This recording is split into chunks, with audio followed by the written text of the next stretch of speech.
Halo co-friends, pada soal ini diketahui suatu rombongan wisatawan yang terdiri dari 240 orang akan menyewa kamar hotel.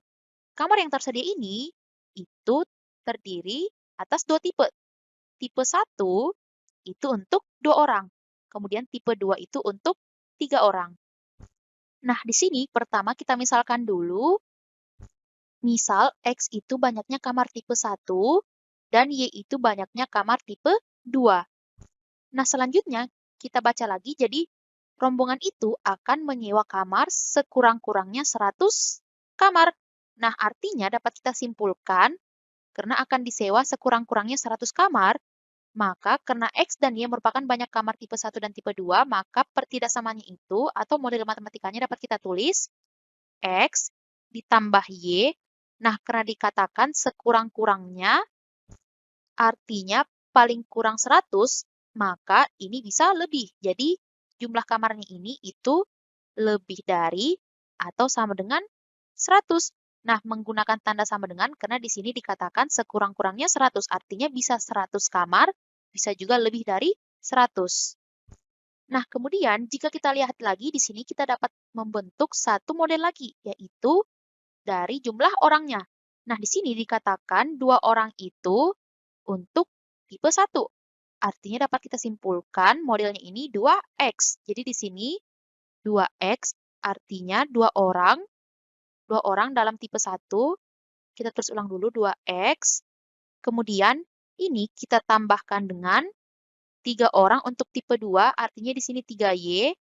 Nah, ini pertidaksamaannya lebih dari atau sama dengan. Jadi lebih dari atau sama dengan 200, jumlah wisatawannya yaitu 240. Nah, kenapa tandanya lebih dari atau sama dengan? Agar nanti semua wisatawannya itu mendapatkan kamar. Jadi tidak ada yang kekurangan kamar, karena itu tandanya lebih dari atau sama dengan. Selanjutnya, kita tahu juga banyak kamar itu tidak mungkin bernilai negatif atau tidak mungkin bernilai minus, sehingga dapat kita simpulkan banyak kamar tipe 1 ini itu batasnya X lebih dari atau sama dengan 0. Jadi banyak kamarnya ini bisa 0 atau tidak ada atau bisa juga lebih dari 0. Begitu juga untuk banyak kamar tipe 2, yaitu Y lebih dari atau sama dengan 0.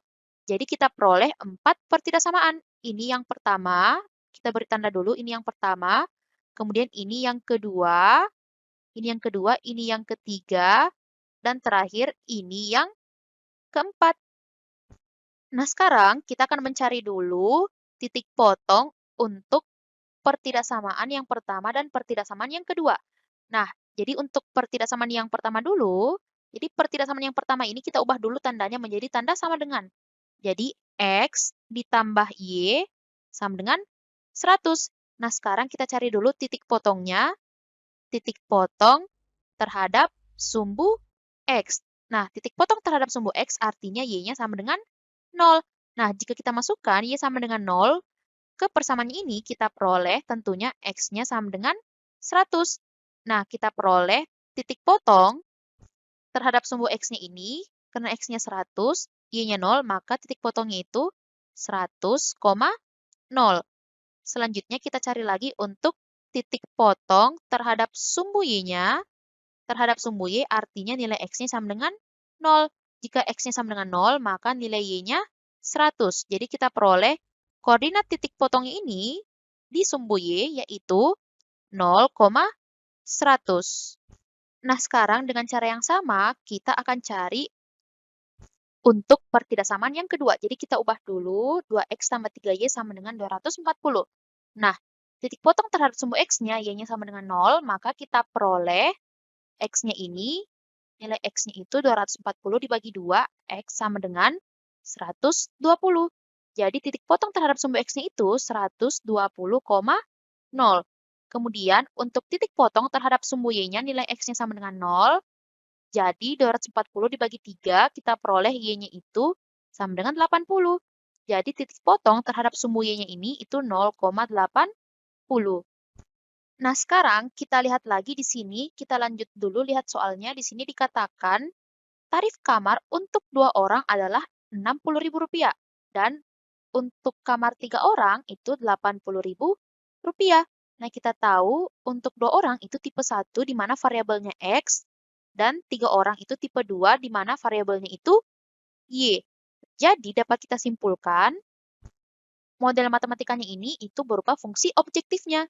Jadi, dapat kita tulis ini fxy, jadi fx, y, ini sama dengan, nah, X-nya dulu, jadi di sini 60.000 X, 60.000 X, kemudian kita tambahkan dengan 80.000 Y, jadi di sini 80.000 Y.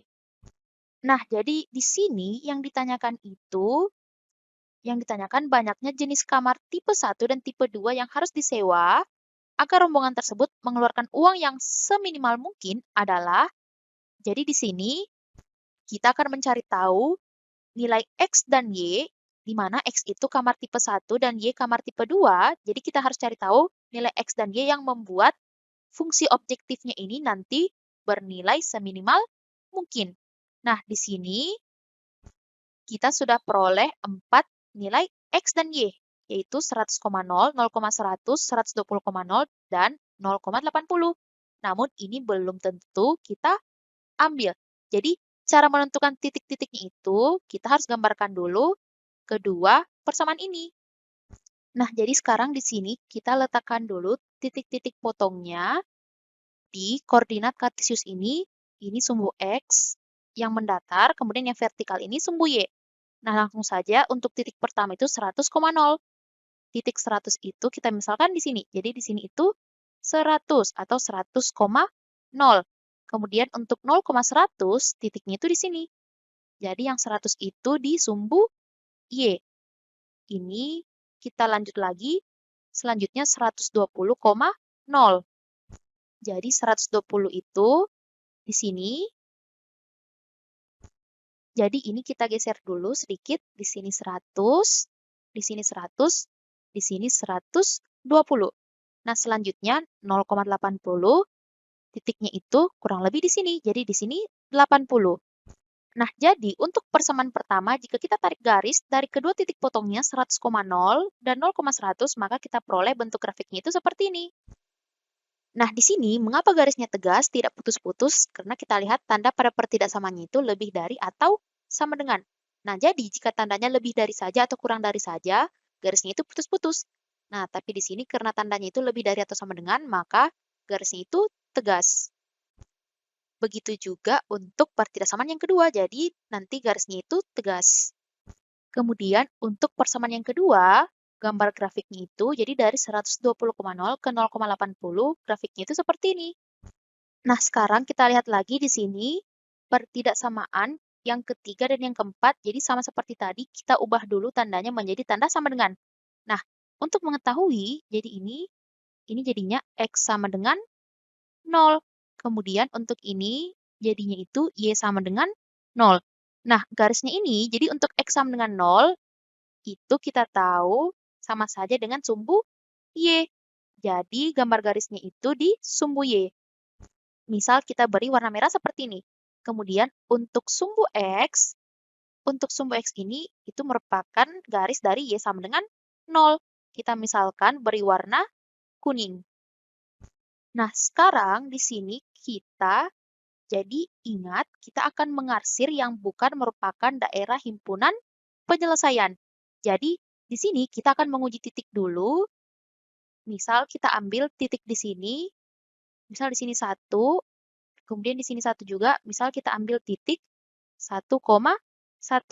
Nah, jadi jika kita ambil 1,1 dan kita uji dulu ke persamaan yang pertama, yaitu X tambah Y sama dengan 100, jadi jika kita masukkan X tambah Y artinya 1, 1 ditambah 1, ini hasilnya sama dengan 2. Nah, kita tahu 2 ini itu kurang dari 100. Dan kita lihat pada pertidaksamaannya, tandanya itu lebih dari atau sama dengan. Sehingga ini titik 1,1 tidak memenuhi. Jadi, artinya daerah ini yang kita arsir.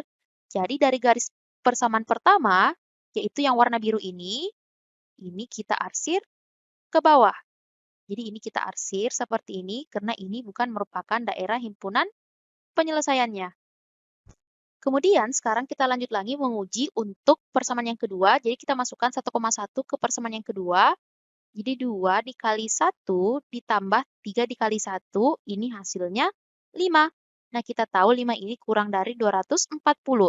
Nah, tandanya ini lebih dari atau sama dengan, dan di sini tandanya kurang dari, artinya ini juga tidak memenuhi. Sehingga dapat kita simpulkan, dari garis hijau ini atau garis persamaan kedua, ini kita arsir juga ke bawah, yang bukan merupakan daerah himpunan penyelesaiannya. Nah, kemudian sekarang kita perhatikan lagi untuk pertidaksamaan yang ketiga, yaitu X lebih dari atau sama dengan 0. Nah, kita tahu X lebih dari atau sama dengan 0, artinya nilai X-nya ini 0 atau positif. Nah, karena nilai X-nya yang benar itu 0 atau positif, maka yang kita arsir itu ke kiri. Jadi dari sumbu Y, kita arsir ke kiri. Jadi ini bukan merupakan daerah himpunan penyelesaiannya.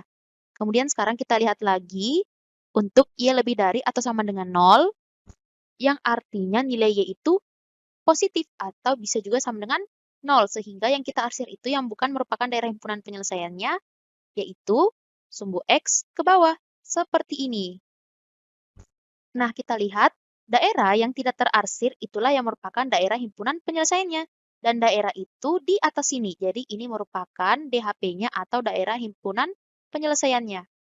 Nah, sekarang untuk menentukan jumlah kamar tipe 1 dan tipe 2 yang harus disewa, nah di sini kita akan menentukan yang namanya titik pojok atau titik sudut. Jadi, titik sudutnya ini atau titik pojoknya akan kita uji ke fungsi objektifnya, dan nilai titik pojok yang membuat fungsi objektifnya paling kecil itulah yang merupakan jumlah kamar yang harus dipesan. Nah, kita lihat di sini terdapat 3 titik pojok di lingkungan daerah himpunan penyelesaiannya. Titik pojok yang pertama yaitu ini, kemudian ini yang kedua, ini yang ketiga. Nah, kita lihat yang pertama itu, titik ini itu titik 0,100. Jadi kita tulis dulu titik yang pertama itu titik 0,100. Kemudian titik yang kedua yang diketahui itu titik ini itu titik 120,0. Jadi kita tulis di sini titik yang kedua itu titik 120,0. Nah, kita lihat di sini terdapat titik potong antara garis biru dengan garis hijau yang belum kita ketahui. Nah, untuk mengetahui titik potongnya ini, kita dapat mengeliminasi persamaan pertama dan persamaan kedua. Jadi pertama kita tulis dulu untuk persamaan kedua dulu. Jadi kita tulis 2X ditambah 3Y ini sama dengan 240. Kemudian untuk persamaan pertama masing-masing ruas dapat kita kali dulu dengan 2. Jadinya di sini 2X ditambah 2Y ini sama dengan 200. Nah, 2X ini dapat kita coret, jadi kita eliminasi, kita kurangkan, jadi habis 2X-nya, kemudian 3Y dikurang 2Y itu tersisa Y. Ini sama dengan 40. Jadi kita peroleh Y-nya ini sama dengan 40. Nah, untuk mencari X-nya dapat kita masukkan nilai Y-nya ini ke salah satu persamaan. Misal kita masukkan ke persamaan pertama. Jadi langsung saja X ditambah Y-nya itu 40, ini sama dengan 100. Nah, kita peroleh X-nya ini sama dengan masing-masing ruas kita kurangkan 40, jadi X-nya ini sama dengan 60. Jadi kita peroleh nilai X-nya sama dengan 60, dan nilai Y-nya sama dengan 40. Artinya titik potongnya ini itu 60,40. Jadi di sini, ini titik potongnya yang merah ini itu 60,40. Nah, jadi sekarang kita sudah peroleh 3 titik pojok. Di sini kita tulis titik pojok yang ketiga tadi, yaitu 60. Ini yang ketiga, jadi 60,40.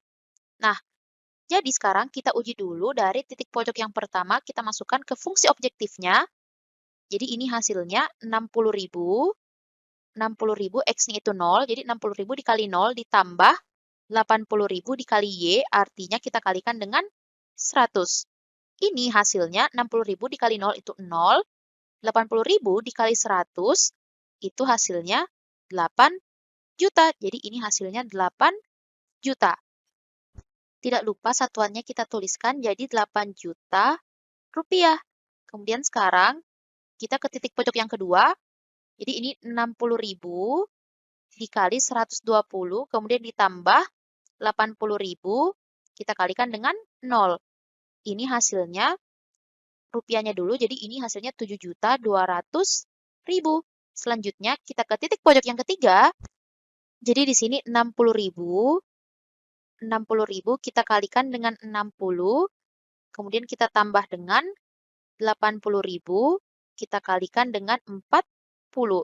Ini sama dengan 60.000 dikali 60, itu hasilnya 3.600.000. Kemudian ditambah 80.000 dikali 40, itu hasilnya 3.200.000. Nah, ini jika kita jumlahkan, kita peroleh hasilnya itu 6 juta. Jadi rupiah dulu, jadi 6.800.000 rupiah. Nah, kita lihat di antara ketiga titik pojok ini yang menghasilkan harga terminimum, yaitu ketika titik pojoknya 60,40, yaitu harganya 6.800.000 rupiah. Nah, kita tahu X itu banyak kamar tipe 1. Nah, jadi di sini artinya yang dibutuhkan itu 60 kamar tipe 1 dan kamar tipe 2 itu 40 atau Y-nya. Jadi di sini 40 kamar. Jadi, jawaban untuk soal ini yaitu opsi delta.